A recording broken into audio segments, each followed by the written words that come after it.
Что стало с человеком, который 8 месяцев ел одну картошку? Я стал президентом. Вашему вниманию самые важные и интересные белорусские новости недели. Приятного просмотра!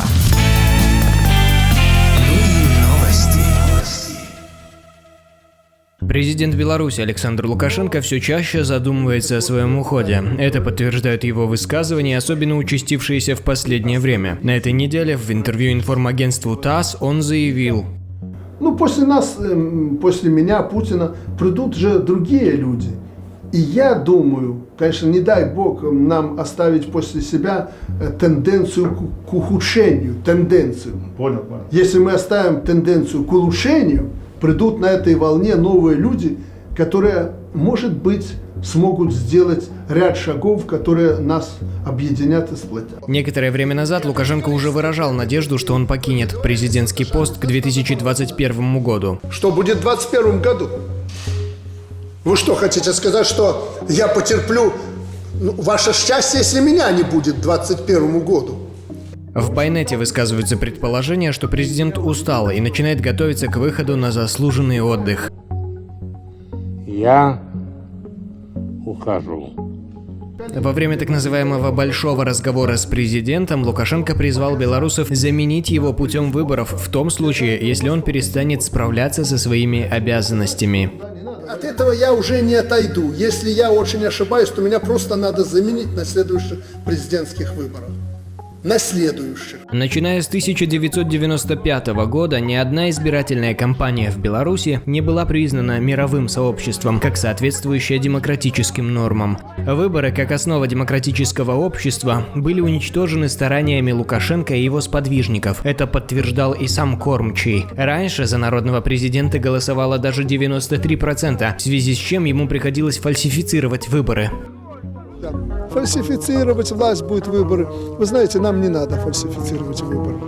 Да, мы последние выборы фальсифицировали. Я уже западникам это говорил. За президента Лукашенко проголосовало 93,5%. 93,5%. Но говорят, это не европейский показатель. Мы сделали 86%. В 2015 году за Лукашенко проголосовало якобы 83% белорусов. Даже если весь мир выступит сегодня против Лукашенко, он все равно станет президентом, если он этого захочет.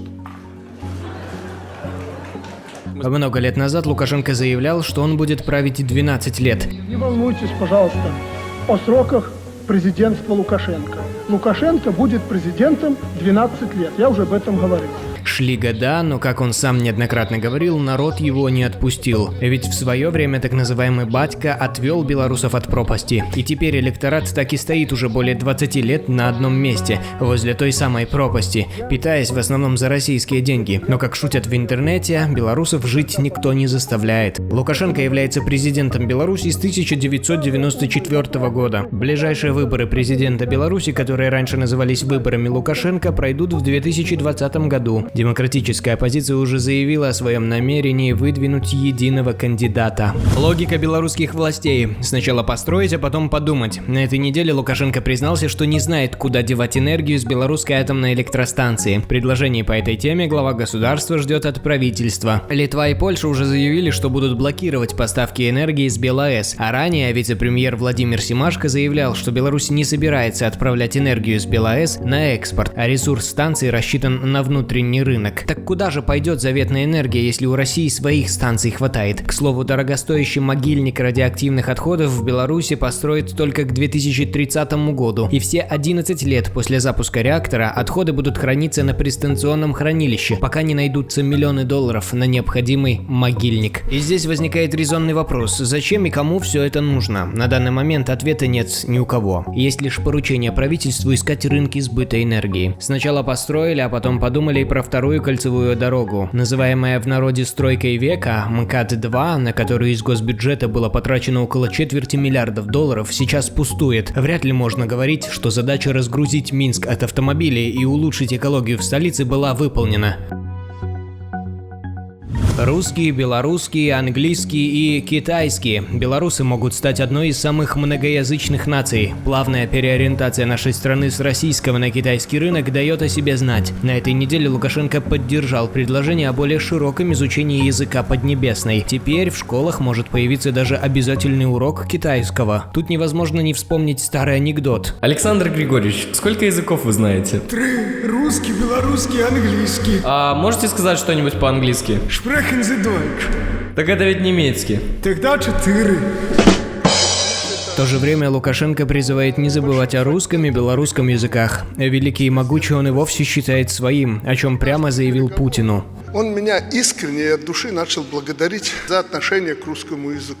Я говорю, так вот, послушай меня и запомни, русский язык – это мой русский язык. Владимир Владимирович мне говорит, слушай, ну, тогда, наш русский язык где? Я говорю, на Вологодщине. Это удар под дых всей системы. Всей системы. Всей системы.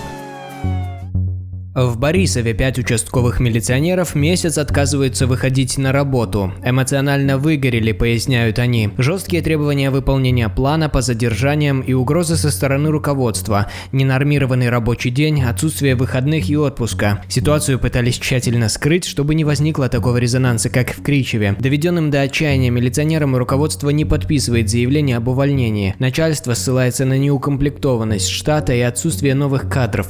Проводится проверка. Неудивительно, что хороших сотрудников в Беларуси все меньше. Проблема с квалифицированными милицейскими кадрами существует по всей стране. Умные и грамотные молодые люди в милицию работать не идут, а бывшие сотрудники все чаще пытаются вырваться из лап системы. Для поступления в Академию МВД достаточно набрать и 5 баллов из 100 на ЦТ, поэтому большинство сотрудников некомпетентны. С такой точкой зрения согласен и глава МВД Беларуси Игорь Шуневич. На этой неделе он признал частую некомпетентность структуры МВД на уровне первой инстанции. Тезисы о профессиональной неготовности к решению сложных вопросов милиционеры стараются подтверждать еженедельно. Вот, например, видео из Речицы, на котором сотрудник без предупреждения о применении силы выбивает телефон из рук задержанного. Мне, пожалуйста, факты изложите. Изложите мне.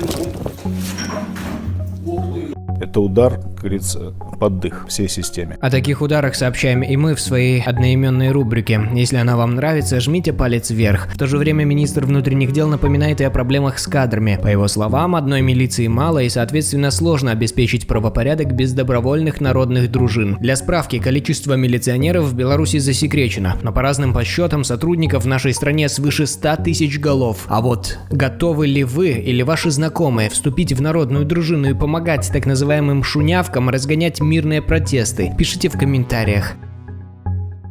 Могут ли недальновидные сотрудники милиции в своем стремлении рьяно выполнить план начальства незаметно подкинуть наркотики? К блогеру Сергею Петрухину обратился житель Пружан. Он боится, что во время следственных действий понятые сотрудники милиции подкинули ему запрещенные вещества. По словам Алексея, оперуполномоченный Сергей Близнянский и якобы понятые, возможно, сотрудники Денис Бондарь и Александр Глушко, пришли с обыском в его квартиру. Там ему сразу же запретили вести любую фиксацию действий, в том числе видео и фотосъемку, а также не разрешили вызвать понятыми соседей. Через некоторое время в квартиру зашел еще один человек, который не представился и не был указан участником следственных действий, после чего начался обыск. В итоге, ничего не найдя в доме, они решили выбить пыль из рабочей куртки Алексея и поместили ее в конверт, подписав «измельченная растительность». Конверт запечатали не сразу и не в присутствии Алексея, после чего завезли на экспертизу. Примечательно, что за 6 дней до этого проводился обыск у его матери с теми же понятыми – Бондарем и Глушко. Автор ролика предполагает, что оперуполномоченному Сергею Близнинскому очень нужно выполнить план по 328 статье. Если это действительно так, Алексею не позавидуешь. Но не позавидуешь и сотрудникам, если обман вскроется, их обязательно ждет позорное увольнение и вылет из профессии до конца жизни. Если не сейчас, то через несколько лет. Грустная реальность в Беларуси. Ради плана милиция готова подбросить даже наркотики. Будем надеяться, что экспертиза все расставит по своим местам. Для общего представления, по наркотической 328 статье за последние несколько лет в тюрьмы угодило более 10 тысяч белорусов.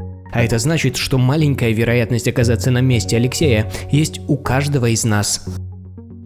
Белорусы хотели оштрафовать за то, что его кошка поймала зайца. Минский репортер Виталий Симашко опубликовал в Фейсбуке фото кошки-охотницы и ее добычи. Снимок сначала вызвал возмущение среди ратующих за животных активистов, а затем привел и в Молодечнинскую инспекцию охраны животного и растительного мира. Там у Василия выясняли, не учил ли он свою кошку специально охотиться на косых, после чего инспекторы проследовали на дачу, дабы убедиться, что в холодильнике нет запасов зайчатины. От чая отказались, предупредили по закону, если кошка или любое животное без участия человека что-то ловит в дикой природе, то лучше не вмешиваться. Но если отобрал эту добычу у животного, считается, что отобрал добычу у государства. За незаконную охоту на дикого зверя в Беларуси предусмотрены большие штрафы и уголовная ответственность. Как отмечает Василий, после визита инспекторов кошка сделала выводы и больше не приносит зайцев. Талантливый художник, житель Мозыря, в ответ на штраф отправил в ГАИ письмо с неприличными рисунками. Теперь его судят за изготовление и распространение порнографических материалов. 37-летний местный житель еще в марте текущего года в состоянии алкогольного опьянения шел по проезжей части, при этом без световозвращающего элемента. За это на него составили протокол и отпустили. Вот только штраф он платить и не думал. Получив повестку о явке в отдел ГАИ, он нарисовал на листке бумаги непристойные картинки и выслал письмо обратно. В отделении талант оценили, рисунки признали материалом порнографического характера, возбудили уголовное дело. Художник объяснил свой поступок тем, что он был очень зол на сотрудников за составленный на него протокол. В Гродно хулиганы избили человека, который вышел из машины, чтобы помочь лежащему на дороге незнакомцу. Происшествие произошло поздней ночью на окраине города. После того, как машина остановилась, из-за кустов выбежали несколько молодых людей и начали избивать вышедшего водителя. По счастью, их жертве удалось почти сразу же вырваться и запереться в автомобиле, не получив серьезных травм. Инспекторы ГАИ, получившие информацию о человеке на дороге, задержали одного из злоумышленников. Им оказался 22-летний нетрезвый гродненец, ранее не привлекавшийся к уголовной ответственности. Он в итоге назвал имена и фамилии всех своих подельников. Возбуждено уголовное дело. В Минске решили оставить бездомных без куска хлеба. Благотворительную столовую выбрасывают на улицу. С сентября с некоммерческой организацией «Отклик» власти расторгают договор аренды помещения старого детского сада, не предлагая иных вариантов. Отдали еще на улицу. Вся наша работа здесь, я вижу, что никому не нужна. Вот что обидно, понимаете? Я в магазин вот здесь обратился, они мне говорят, лучше собак кормить.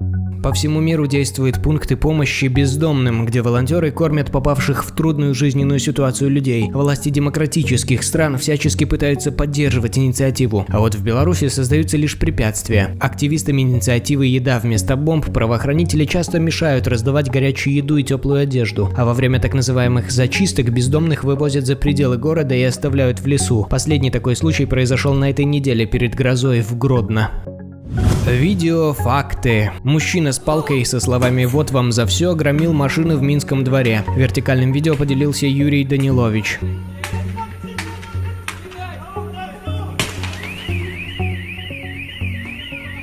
В минском метро у пассажирки взорвалась электронная сигарета, загорелся рюкзак.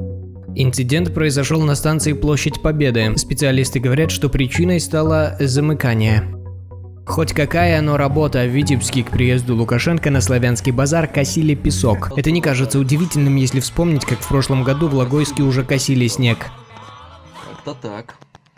А теперь только фото-факты. На этой неделе Беларусь затопила, а в Волковыском районе асфальт ушел под воду вместе с машиной. Водитель в происшествии не пострадал. Минчанин поймал в центре города огромную щуку. Молодой человек просто вышел проветрить мозги. Рисковать пробовать свислочскую диковинку на вкус рыбак не стал и воспользовался принципом «поймал, отпусти». В Гомеле появился первый милицейский троллейбус, правда пока без проблесковых маячков. Замечен новый автомобиль Лукашенко. С помощью него глава государства добирался на встречу со своим молдавским коллегой. Известно, что такая модель авто стоит около 270 тысяч долларов. Теперь в автопарке у самого народного президента находится 14 не самых дешевых машин. В правительственном авиапарке 5 самолетов и несколько вертолетов. А тем временем в белорусских магазинах появились копилки для налога на тунеядство. Официально он до сих пор не отменен.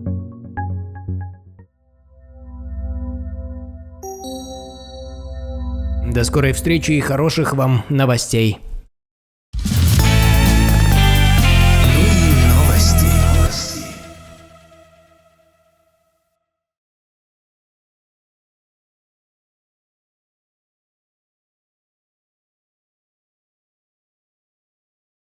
Пока лучше в экономике ничего. Ну, мы довольны жизнью. Ну, люди веселее стали, больше улыбаются, наверное, все хорошо тогда.